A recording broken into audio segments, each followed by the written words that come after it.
Right, I've got a dish, I'll put them in this.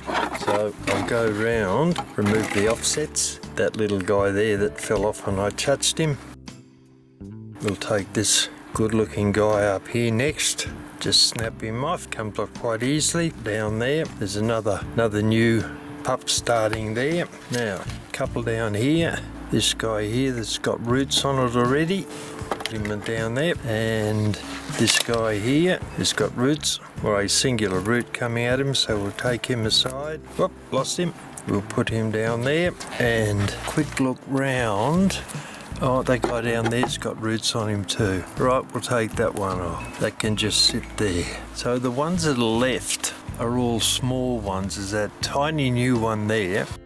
1, 2, 3, 4.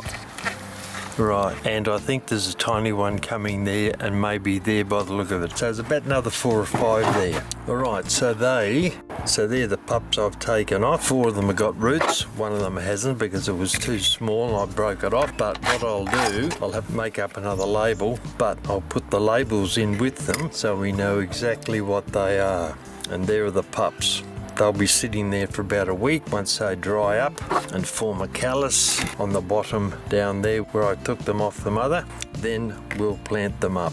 What we'll do now, repot the mother plant because you can see it's just in crap garden soil. This is a pot it was in when I bought it. These are the Echinopsis pups that I took off a while ago. You can see they're doing rather nicely.